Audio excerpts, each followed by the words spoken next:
नाज़रीन, बहुत सी अजीम हस्तियों ने बड़ी बड़ी सल्तनतें कायम की और तारीख में अपना नाम अमर कर लिया। मैं साजिद भट्टी और आप देख रहे हैं हमारी सीरीज़ वो कौन लोग थे। और आज हम आपके लिए लेकर आ रहे हैं कदीम फारस यानी ईरान के एक अजीम सुल्तान और बादशाह और अचाईमंद रियासत के बानी साइरस आज़म की ज़िंदगी के बारे में एक इंतहाई मालूमाती वीडियो। नाज़रीन, साइरस आज़म कदीम फारस का एक ताकतवर बादशाह था।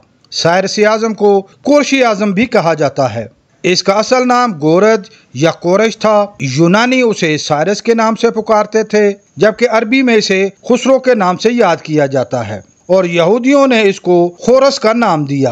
कोरश का मतलब है सूरज। साइरस ज़ुरतुश्ती मजहब से ताल्लुक रखता था, यानी वो आतिश परस्त था।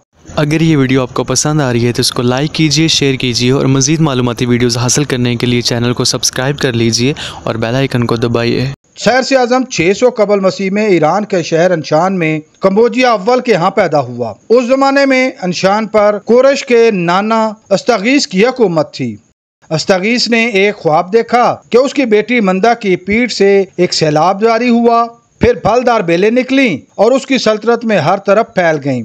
उसने ज्योतिषियों से इस ख्वाब की ताबीर पूछी तो उन्होंने बताया कि उसका नवासा बड़ा होकर उसका तख्त उल्ट देगा और सल्तनत पर कब्जा कर लेगा।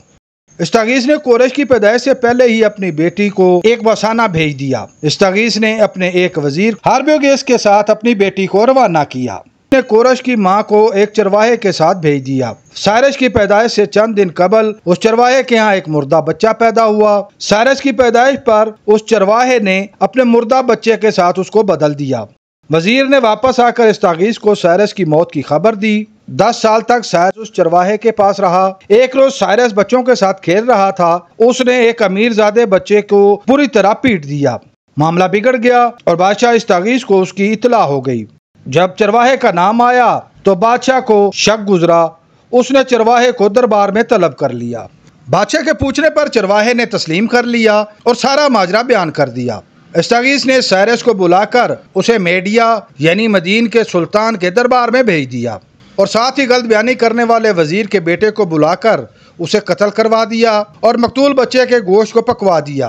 फिर उस वजीर की दावत की और खाने के बाद उस वजीर के सामने उसके बच्चे के हाथ, पाँव और सर एक तश्तरी में पेश किए गए।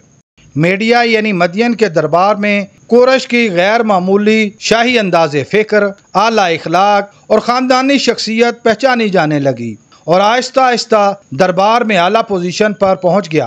कोरश एक इंतहाई बहादुर, दाना और मुदब्बर शख्स था। उसका शुमार दुनिया के बड़े फातहीन में होता है। बाज़ मुर्रखीन ने उसे सिकंदर आज़म के पाए का फातेह लिखा है। बाज़ मुहक्किकीन और तारीखदान कोरशी आज़म को हज़रत ज़ुल्क़ुरनैन भी कहते हैं। साइरस एक आतिश परस्त हुक्मरान था। मुशरिक होने की वजह से वो ज़ुल्क़ुरनैन नहीं हो सकता, जिसका जिक्र कुरान मजीद में मिलता है। फिर साइरस के नाना की फौज ने उसकी रियासत पर हमला कर दिया। अस्तागीस की फौज की क़यादत हारपाक्स कर रहा था, जिसने अस्तागीस का साथ छोड़ दिया और साइरस के साथ हाथ मिला लिया। ये लड़ाई 3 साल तक जारी रही। इस जंग में साइरस ने अपने नाना को शिकस्त दी। अस्तागीस को गिरफ्तार कर लिया गया। बाद में साइरस ने अपने नाना की जान बख्शी कर दी। अस्तागीस की शिकस्त के बाद उसकी छोटी छोटी राजधानियां साइरस के कब्जे में आ गईं और वो 559 कबल मसीह में मेडिया यानी मदियन का हुक्मरान बन गया। 546 कबल मसीह में सुगरिया फतह हुआ। साइरस ने लीडियान पर हमला कर दिया। लीदिया का बादशाह क्रोसस अपनी सल्तनत को वसअत देने की कोशिश में मसरूफ था। उस वक़्त लीडिया, बाबल और मिस्र का आपस में इत्तेहाद था।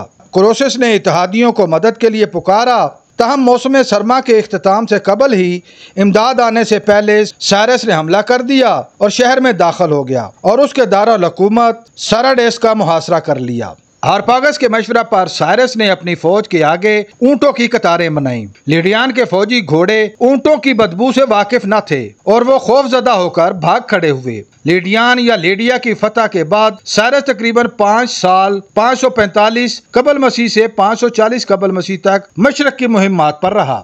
उसे गैड्रेसिया की मुहिम में शिकस्त हुई और वह वापस चला गया। 540 कबल मसीह में साइरस ने बाबल की मुहिम का आगाज किया।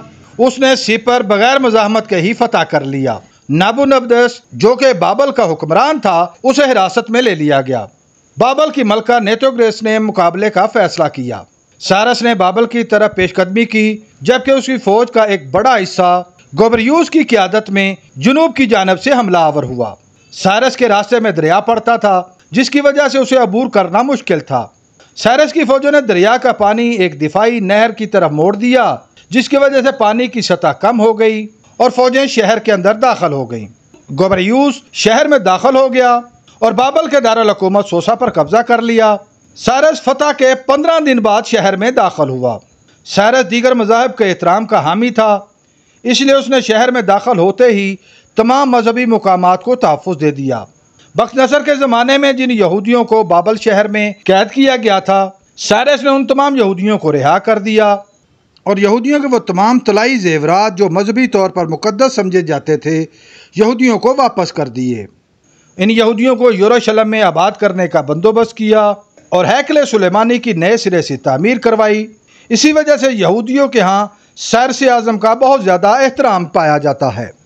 बाबर को फतह करने के बाद साइरस ने अपने आप को बाबर का बादशाह और दुनिया के चारों कोनों का शहनशाह कहलाना शुरू कर दिया।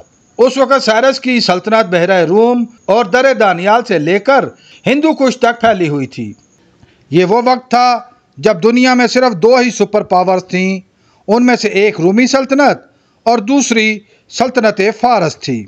साइरस आज़म के दौर में ईरान उस ज़माने की सुपर पावर बन चुका था। साइरस के ज़माने में ईरानी हुकूमत दुनिया के तकरीबन 45% हिस्से पर फैल चुकी थी। हेरोडोटस लिखता है कि साइरस ने मासा गताई कबाइल की मलका तोमीरस को अपनी मलका बनाने की ख्वाहिश का इजहार किया। मलका ने उसकी इस पेशकश को नफरत से ठुकरा दिया। इस पर साइरस गुस्से में आ गया और उसने तोमीरस की रियासत पर हमला कर दिया। मलका ने डट कर इसका मुकाबला किया। इस जंग में मलका का बेटा मारा गया, मगर मलका महाज पर डटी रही। इसी जंग में साइरस आज़म मारा गया। मलका ने साइरस की लाश को महल में मंगवा लिया और उसका सर काट कर अपने बेटे के कत्ल का बदला लिया। उसकी लाश को ईरान के सूबा फारस में पारसा घाट के इलाके में दफन कर दिया गया, जहां इसका मकबरा आज भी मौजूद है। कोरश या साइरस आज़म के 2 बेटे थे, एक कमूजी सानी और दूसरा बारूदिया। साइरस के बाद तारीख़ फारस में 2 बड़े हुक्मरानों का जिक्र मिलता है, एक दारा अव्वल और दूसरा अर्दशेर अव्वल। ईरानियों को साइरस आज़म की अजीम शख्सियत और सल्तनत पर बहुत नाज है। इसी वजह से आज हज़ारों साल बाद भी ईरानी कोरश आज़म को अपना हीरो मानते हैं। यह सल्तनत 220 साल तक कायम रही। साइरस की कायम करदा सल्तनत उस वक्त ख़त्म हुई जब सिकंदर आज़म ने फ़ारस को फतह कर लिया। साइरस के दौर के आसार में एक मिट्टी के सिलेंडर पर यह तहरीर लिखी मिलती है कि दुनिया के बादशाह ने यह जंग ताकत से नहीं बल्कि बर्दाश्त, रवादारी और इंसाफ से जीती है। सिलेंडर पर यह तहरीर साइरस के हुक्म पर लिखी गई। नाज़रीन, उम्मीद है आपको हमारी ये काविश पसंद आई होगी। बहुत जल्द एक नई मालूमाती और दिलचस्प वीडियो लेकर आपके सामने हाजिर होंगे। अगर आप इस वीडियो के बारे में अपनी कोई राय देना चाहें तो कमेंट बॉक्स का इस्तेमाल करें।